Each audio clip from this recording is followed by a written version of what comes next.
शांति। 28/5/2020 की साकार मुरली।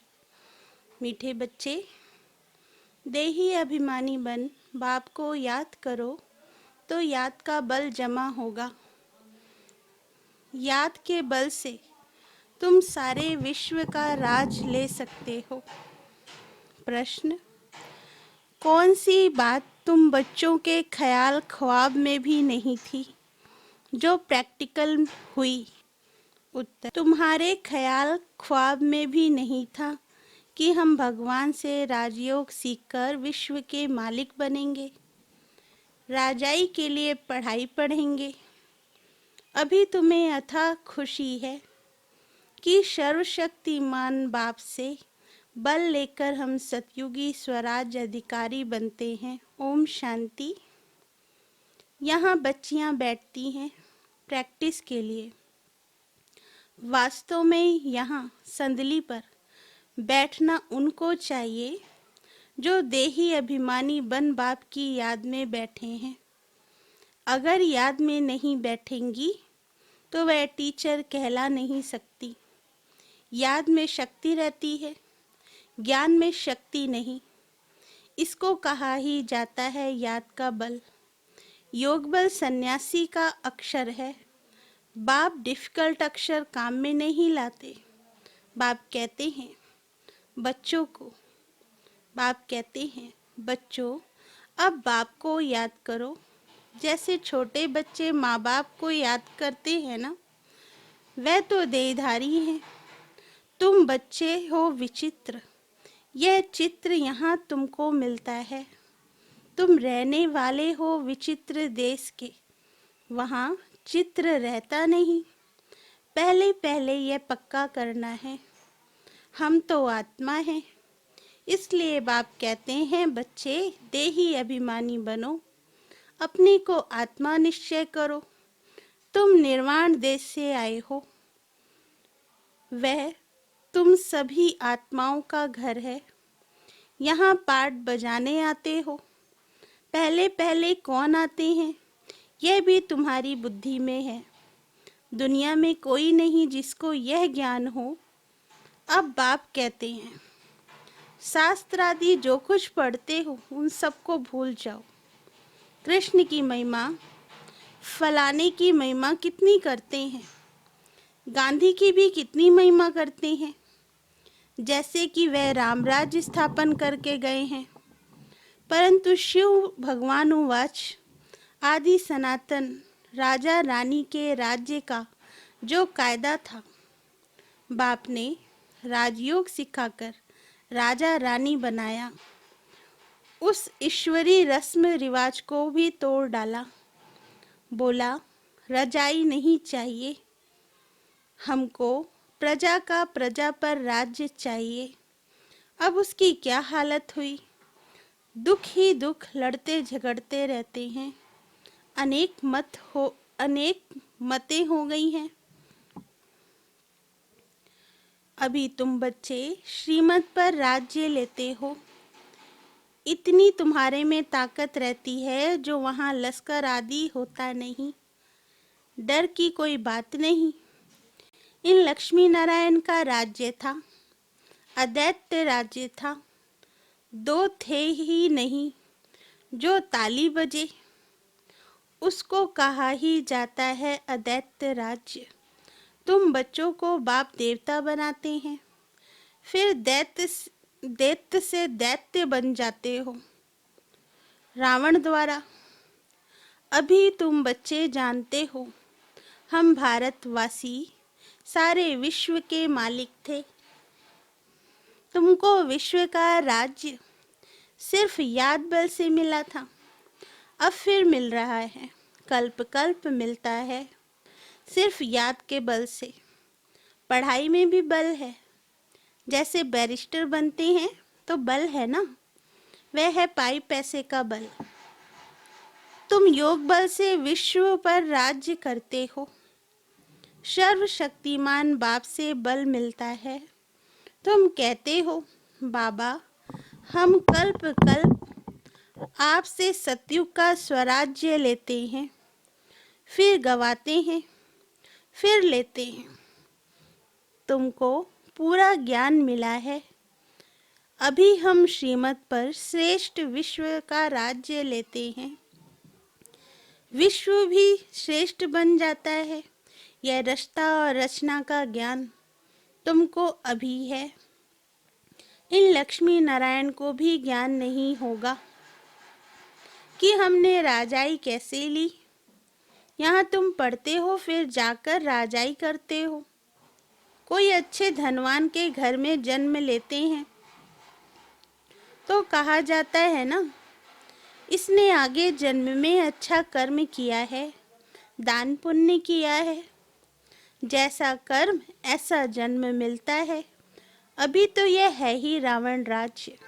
यहाँ जो भी कर्म करते हैं वह विकर्म होता है। सीढ़ी उतरनी है। सबसे बड़े ऊंच से ऊंच देवी देवता धर्म वालों को भी सीढ़ी उतरनी है। सतो रजो तमो में आना है। हर एक चीज़ नई से फिर पुरानी होती है। तो अभी तुम बच्चों को अथाह खुशी होनी चाहिए। तुम्हारे ख्याल, ख्वाब, संकल्प, स्वप्न में भी नहीं था कि हम विश्व के मालिक बनते हैं। भारतवासी जानते हैं कि इन लक्ष्मी नारायण का सारे विश्व पर राज्य था। पूज्य थे सो फिर पुजारी बने। गाया भी जाता है, आपे ही पूज्य आपे ही पुजारी। अब तुम्हारी बुद्धि में यह होना चाहिए। यह नाटक तो बड़ा वंडरफुल है। कैसे हम 84 जन्म लेते हैं, उनको कोई नहीं जानते। शास्त्रों में 84 लाख जन्म लगा देते हैं।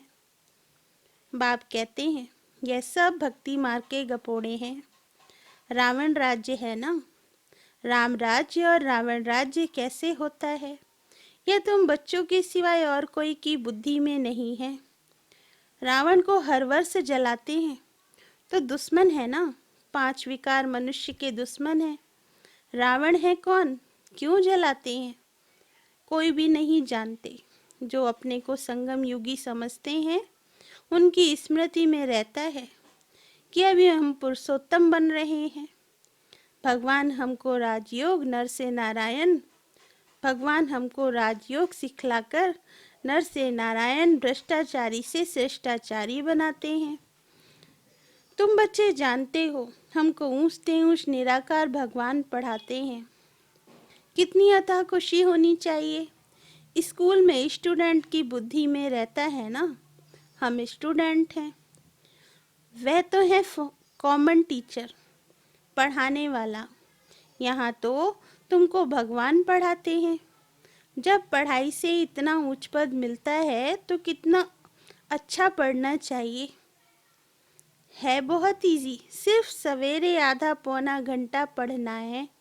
सारा दिन धंधे आदि में याद भूल जाती है, इसलिए यहाँ सवेरे आकर याद में बैठते हैं। कहा जाता है बाबा को बहुत प्रेम से याद करो। बाबा आप हमको पढ़ाने आए हैं। अभी हमको पता पड़ा है कि आप 5000 वर्ष बाद आकर पढ़ाते हैं। बाबा के पास बच्चे आते हैं तो बाबा पूछते हैं आगे कब मिले हो। ऐसा प्रश्न कोई भी साधु सन्यासी आदि कभी पूछ न सके। वहाँ तो सत्संग में जो चाहे जाकर बैठते हैं। बहुतों को देखकर सब अंदर घुस जाते हैं। तुम भी अभी समझते हो। हम गीता, रामायण आदि कितना खुशी से जाकर सुनते थे। समझते तो कुछ नहीं थे। वह सब भक्ति की ही खुशी है। बहुत खुशी में नाचते रहते हैं, परंतु फिर नीचे उतरते आते हैं। किस्म किस्म के हठयोग आदि करते हैं। तंदुरुस्ती के लिए ही सब करते हैं। तो बाप समझाते हैं यह सब है भक्ति मार्ग की रस्म रिवाज। रचता और रचना को कोई भी नहीं जानते तो बाकी रहा ही क्या। रचता रचना को ना जानने से तुम क्या बनते हो और ना जानने से तुम क्या बन पड़ते हो। तुम जानते तुम जानने से सॉल्वेंट बनते हो, ना जानने से वही भारतवासी इंसॉल्वेंट बन पड़े हैं, गपोड़े मारते रहते हैं।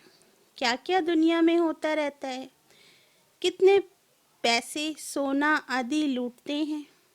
अब तुम बच्चे जानते हो, वहाँ तो हम सोने के महल बनाएंगे, इम्तिहान पास कर फिर यह करेंगे, घर बनाएंगे। तुमको क्यों नहीं बुद्धि में आता है, हम स्वर्ग का प्रिंस प्रिंसेस बनने के लिए पढ़ रहे हैं। खुशी कितनी रहनी चाहिए, परंतु बाहर जाने से ही खुशी गुम हो जाती है। छोटी छोटी बच्चियां इस ज्ञान में लग जाती हैं। संबंधी कुछ भी समझते नहीं, कह देते हैं जादू है, कहते हैं हम पढ़ने नहीं देंगे। इस हालत में जब तक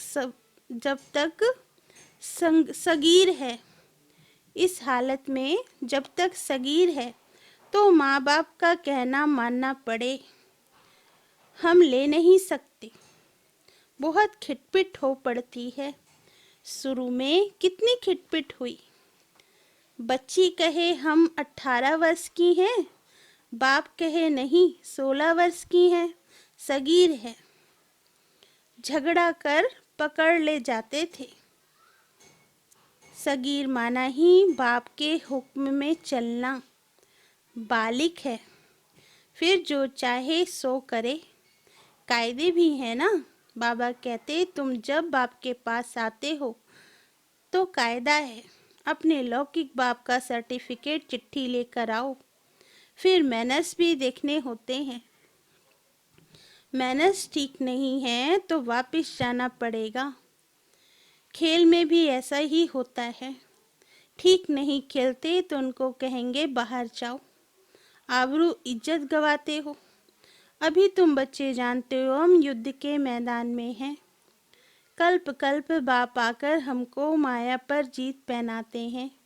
मूल बात ही है पावन बनने की। पतित बने हैं विकार से। बाप कहते हैं काम महाशत्रु है, ये आदि मध्य अंत दुख देने वाला है। जो ब्राह्मण बनेंगे फिर वही देवी देवता धर्म में आएंगे। ब्राह्मणों में भी नंबरवार होते हैं। समा पर परवाने आते हैं। कोई तो जल मरते हैं, कोई फेरी पहनकर चले जाते हैं, यहाँ भी आए हैं। कोई तो एकदम फिदा होते हैं, कोई सुनकर फिर चले जाते हैं। आगे तो ब्लड से भी लिख कर देते थे बाबा हम आपके हैं। फिर भी माया हरा लेती है। इतनी माया की युद्ध चलती है, इनको ही युद्ध स्थल कहा जाता है। यह भी तुम समझते हो, परमपिता परमात्मा ब्रह्मा द्वारा सभी वेदों शास्त्रों का सार समझाते हैं। चित्र तो ढेर बना दिए हैं ना। नारद का भी मिसाल इस समय का है। सब कहते हैं हम लक्ष्मी अथवा नारायण बनेंगे। बाप कहते हैं अपने अंदर में देखो, हम लायक हैं, हमारे में कोई विकार तो नहीं है। नारद भक्त तो सब है ना। यह एक मिसाल लिखा है। भक्ति मार्ग वाले कहते हैं हम श्री लक्ष्मी को वर सकते हैं। बाप कहते हैं कि नहीं, जब ज्ञान सुने तब सद्गति को पा सके। मैं पतित पावन ही सबकी सद्गति करने वाला हूँ। अभी तुम समझते हो बाप हमको रावण राज से लिबरेट कर रहे हैं। वह है जिस्मानी यात्रा। भगवान उवाच मन मना भव। बस इसमें धक्के खाने की बात नहीं। वह सब है भक्ति मार्ग के धक्के। आधा कल्प ब्रह्मा का दिन, आधा कल्प है ब्रह्मा की रात। तुम समझते हो हम सब बीके का अभी आधा कल्प दिन होगा। हम सुख धाम में होंगे, वहाँ भक्ति नहीं होगी। अभी तुम बच्चे जानते हो हम सबसे साहूकार बनते हैं, तो कितनी खुशी होनी चाहिए। तुम सब पहले रफ पत्थर थे, अब बाप सिरान धार पर चढ़ा रहे हैं। बाबा जौहरी भी है ना। ड्रामा अनुसार बाबा ने रथ भी अनुभवी लिया है। गायन भी है गांव का छोरा।